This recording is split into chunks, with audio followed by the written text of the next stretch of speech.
ताजमहल जो एक मुग़ल बादशाह शाहजहां का अपनी चहीती बेगम मुमताज़ महल की याद में बनवाया गया मकबरा, जिसे बनने के बाद उसके अपने ही बेटे ने सनकी और पागल कहकर कैद करवा दिया। शाहजहां का कद ऊंचा नहीं था, लेकिन वो गठीले शरीर और चौड़े कंधों के मालिक थे। शुरुआत में तो वे सिर्फ मूछें रखते थे, लेकिन बादशाह बनने के बाद ही उन्होंने दाढ़ी रखना भी शुरू कर दिया। वो कम बोलने वाले और विनम्र स्वभाव रखने वाले बादशाह थे। अब्राहम इराली की लिखी हुई पुस्तक emperors of the peacock throne the saga of the great Mughal के अनुसार शाहजहां का अपने आप पर नियंत्रण एक बड़ा गुण था। इसकी झलक शराब के प्रति उनके दृष्टिकोण से मिलती है। 24 साल की उम्र में उन्होंने पहली बार शराब चखी, वो भी तब जब उनके पिता जहांगीर ने उसे चखने के लिए मजबूर किया। अगले 6 सालों तक उन्होंने बहुत कम बार शराब का सेवन किया। सन 1620 में जब वो दक्षिण के अभियान पर थे तो उन्होंने पूरी तरह से शराब छोड़ दी। अपनी शराब के पूरे भंडार को चंबल नदी में गिरवा दिया। वैसे तो शाहजहां की अय्याशी के बहुत से किस्से मशहूर हैं, लेकिन जब तक मुमताज़ जीवित रहीं वो पूरी तरह से मुमताज़ को ही समर्पित रहे। यहाँ तक कि उनकी दूसरी पत्नियों का भी उनके जीवन में बहुत कम रोल था। शाहजहां के दरबार में भी मुमताज़ का रोल प्रशासनिक नीतियों में पूरी तरह से दिखाई देता था। जैसे नूरजहां का जहांगीर के दरबार में मुमताज़ बहुत खूबसूरत थीं, जिनसे शाहजहां को बेपनाह मोहब्बत थी। लेकिन शाहजहां के बादशाह बनने के महज 4 सालों के बाद ही मुमताज़ का निधन उनके 14वें बच्चे को जन्म देते वक्त हो गया था। वो 30 घंटे तक दर्द से करा रही थी और तमाम कोशिशों के बाद भी उन्हें बचाया नहीं जा सका। मुमताज़ जब अपनी मरणशैया पर थीं तो अपने अंतिम समय में वो बहुत कमज़ोर हो गई थी। उन्होंने बादशाह को बताया कि उन्होंने सपने में एक ऐसा सुंदर महल और बाग देखा है जैसा इस दुनिया में कहीं नहीं है। उन्होंने बादशाह से ये वादा लिया कि आप मेरी याद में वैसा ही एक मकबरा बनवाएं। और मुमताज़ ने 17 जून 1631 को मध्य प्रदेश के बुरहानपुर में अपनी अंतिम सांस ली और बादशाह की बाहों में इस दुनिया को अलविदा कहकर चली गईं। शाहजहां पर इस मौत का इतना बुरा असर हुआ कि पूरे 1 हफ्ते तक ना तो अपने कमरे से बाहर आए और ना ही उन्होंने दरबार के किसी काम में हिस्सा लिया। उन्होंने संगीत सुनना, गाना गाना और अच्छे कपड़े पहनना सब कुछ छोड़ दिया और हर बुधवार को जिस दिन मुमताज़ का निधन हुआ था सिर्फ सफ़ेद कपड़े ही पहनने लगे। हमेशा रोते रहने की वजह से उनकी आंखें कमज़ोर हो गईं, पूरी दाढ़ी के बाल सफ़ेद हो गए और उन्होंने राजगद्दी छोड़ने तक का फैसला कर लिया। लेकिन फिर उन्होंने ये सोचकर ऐसा नहीं किया कि बादशाहत एक जिम्मेदारी है, वे इसे अपनी निजी त्रासदी की वजह से नहीं छोड़ सकते। मुमताज़ महल को पहले बुरहानपुर में तापी नदी के किनारे एक बाग में दफनाया गया, लेकिन 6 महीने के बाद उनकी कब्र से उनके मृत शरीर को आगरा लाया गया, जहां 8 जनवरी 1632 को उन्हें दोबारा दफनाया गया और बाद में शाहजहां ने उनकी कब्र पर एक मकबरा बनवाया, जिसे आज हम ताजमहल के नाम से जानते हैं। मीर अब्दुल करीम और मुकम्मद खां को इस मकबरे को बनवाने के लिए जिम्मेदारी दी गई, जो ईरान से भारत आए थे। ताजमहल को दिल्ली में मौजूद हुमायूं के मकबरे की तर्ज पर ही बनाया गया। उसकी चारों मीनारें 139 फीट ऊंची थीं, जिनके ऊपरी छोर पर छतरी नुमा आकृति बनाई गई।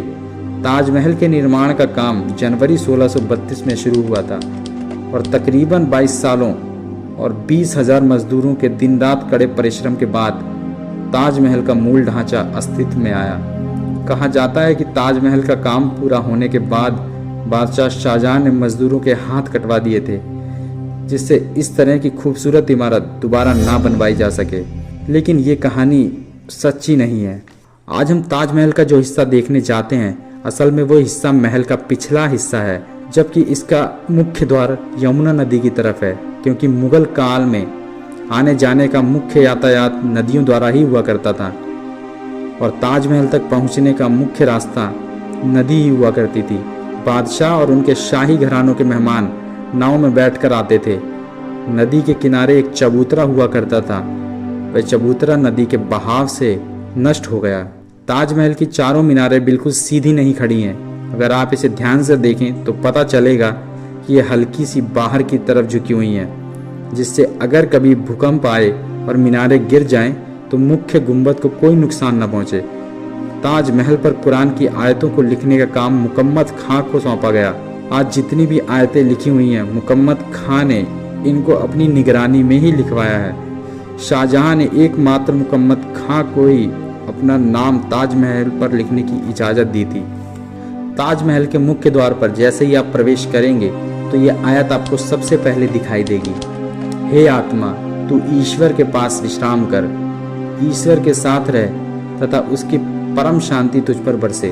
दोस्तों, आपको ये जानकर हैरानी होगी कि कुतुब मीनार भारत की सबसे ऊंची मीनार है, लेकिन ताजमहल की मीनारें कुतुब मीनार से भी ऊंची हैं। ऐसी भव्य इमारत दुनिया ने पहले कभी नहीं देखी थी।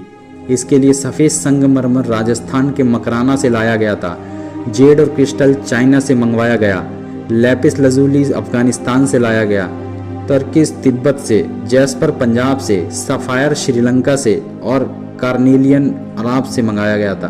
बादशाह ने नीलम का इस्तेमाल नहीं करवाया था क्योंकि नीलम को मुगल काल में अशुभ माना जाता था।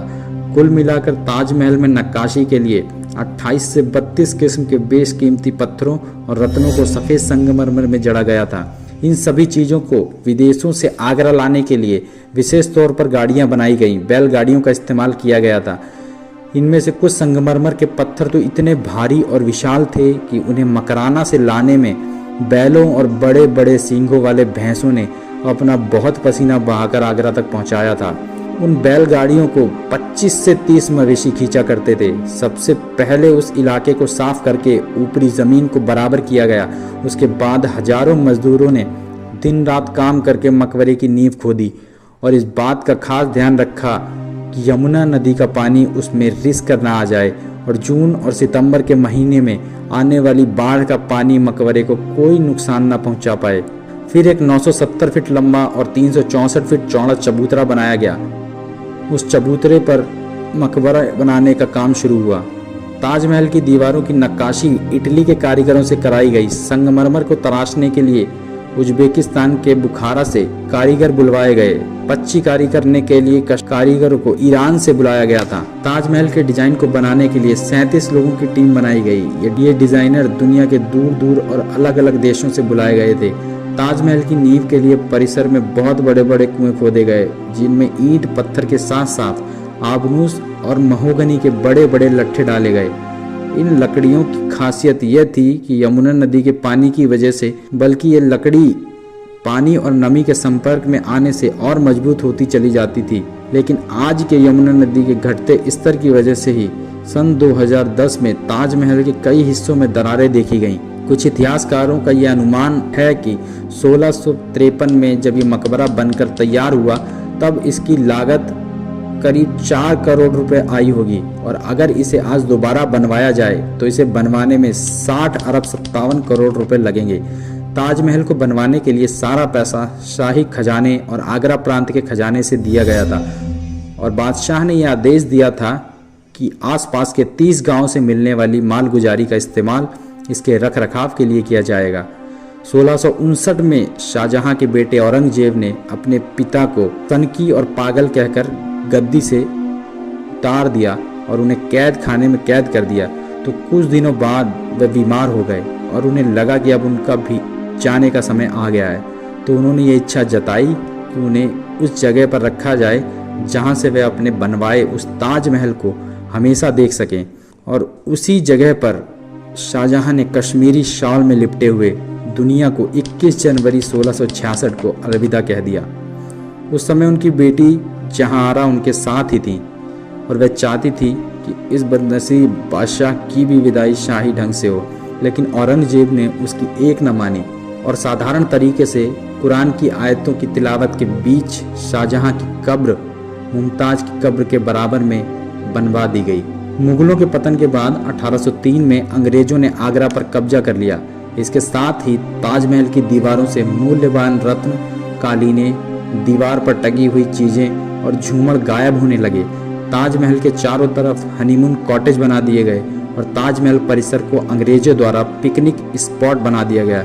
साथ ही साथ ताजमहल के मुख्य गुंबद के सोने के कलश को भी गायब कर दिया गया और फिर 1857 की क्रांति के बाद अंग्रेजों ने बहुत सारी हिंदुस्तानी इमारतें तोड़वाना शुरू कर दिया, लेकिन सौभाग्य से ताजमहल बच गया। 1965 में भारत पाक युद्ध के दौरान पास की सेना के ठिकाने पर पाकिस्तान के हवाई हमले की आशंका के चलते भारत सरकार ने ताज को ढकने का फैसला किया। ताजमहल के मुख्य गुंबद के चारों तरफ बांस से मचान बना दिया गया, जिससे ये चांदनी रात में चमके ना और बम्बी हवाई जहाजों को चकमा दिया जा सके।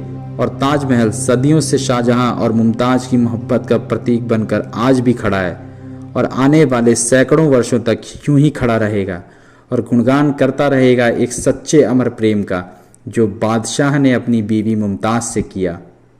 होंगी इस दुनिया में एक से बढ़कर एक इमारतें, लेकिन ताज जैसा कोई नहीं।